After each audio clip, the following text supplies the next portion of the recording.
Well, joining us to talk more about this mouth-watering clash is sports journalist Nathan Gokela, who has been keeping a close eye on the Barbarians outfit out in Cape Town. Nathan, you were at the training session watching the star-studded Barbarians outfit. What did you observe? Barbarians outfit, quite a big or small group of players. I think they were accounted 21 players. 2 players still had to come the following day, which is today on Wednesday. A mixed bag of players from northern hemisphere and southern hemisphere, but majority from New Zealand. But obviously, what we can expect from New Zealand or the Barbarians is an expansive brand of rugby. But it will be very interesting considering it's going to be raining on Saturday. Well, Nathan, who are some of those players that you think could be dangerous and pose a threat to the Springboks? I mean, there's a few South Africans in that outfit. Correct. I mean, there's Ruben van Heerden and there's David Ribbons.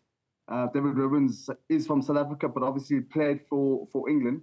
Plus, he's trained in England. Ruben van Heerden plays for the Stormers. So, yes, they'll have a bit of intel on the Springboks, on how the Springboks play their brand of rugby. Of course, Ruben van Heerden has been part of the lineman cap for the Springboks. So, again, there's a bit of inside information that will go towards the Barbarians' side. How bad could the rain affect this match? I mean, a lot of people, when they go watch the Barbers, they're expecting the ball to be thrown around. Yeah, so as you mentioned, I was at the training ground yesterday and obviously observed how they were training. And obviously, they're just throwing the ball around, which is obviously something normally you will see with the Barbarians. Today was the Springboks' turn of training, and obviously was there for the first 15 minutes. Yeah, I think Saturday is going to be 30% rain. The field is going to be a bit wet. So, I mean, I spoke to Sam Whitelock yesterday, and obviously asked him, listen, what's the situation now with them, with the rain and how they play? And then he just said it's going to be a balance between playing structure and obviously trying to be expansive, keeping of course to the brand of rugby that Barbarians play. I mean, they'll be coached by Robbie Deans. We remember him from Super Rugby, winning all those titles with the Crusaders, and he is a wily old coach. But coaching a Barbarians outfit that gets together in such a short space of time and then having to play against a well-oiled world champion side, do you think they stand a chance? Anything is possible. I mean, we've seen how the Springboks play against other teams. Those 1-point victories, especially come from the World Cup. Anything can happen. Really, the last time we played against Barbarians, again, it was a very exciting encounter. The Springboks, obviously, we all know they're going to come with a bit of structure. But yeah, anything can happen on the day, of course, with how the Springboks play. They're very conservative. Yes, with the introduction of Tony Brown, of course, does bring an extra element on attack for the Springboks. So, I mean, we never know what we can expect. But again, the Barbarians haven't had a lot of time to jar as a team. I mean, just a few training sessions or 3 training sessions this week. I don't think it's going to be enough compared to the Springboks this whole year. They've had alignment camps, and again, for the past 2 weeks, they've been together. Was in Joburg, and now this week they're in Cape Town. So plenty of time to put everything together for the Springboks. And at the other end, the Barbarians, just a couple of sessions. So I think is advantage for the Springboks. Look, there's no pressure on the Barbarians to put on a spectacular performance, but for the Springboks, I guess it's game on because it's the first test of the season and they'll be sorely judged should they lose this game. Of course, I think there's a lot of pressure for the world champions, of course. Back-to-back world champions, there will be a target on their backs. And I'm pretty sure that a lot of guys from Barbarian side will feel very hard done by for not being picked for their national teams. For example, Mark Telia, playing on the wing for the Barbarians, just unlucky not to make the New Zealand squad.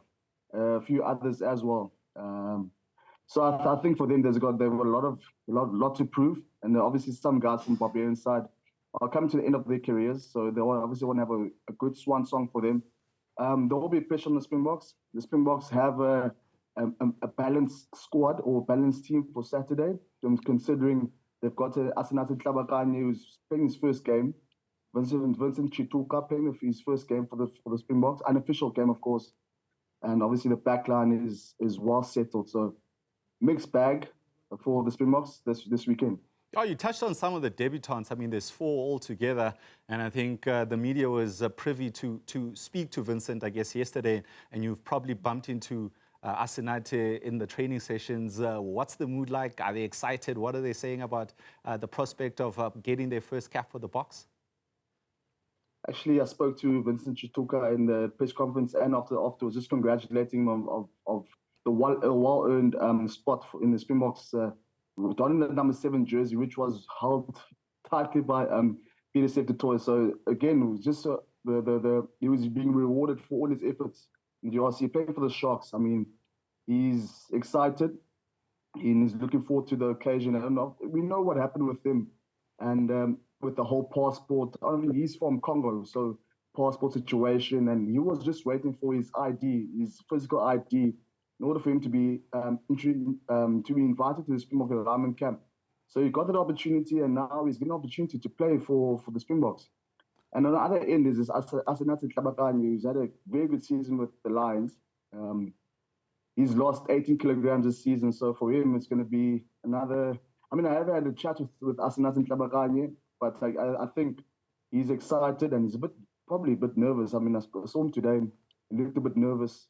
But again, for him this season, losing 18 kilograms, quite a lot for him. And he's one of the props that can actually play a full 80 minutes. He's weighing 132 kilograms at the moment for the Lions. So again, he's being rewarded for all his hard work playing for the Lions in the URC.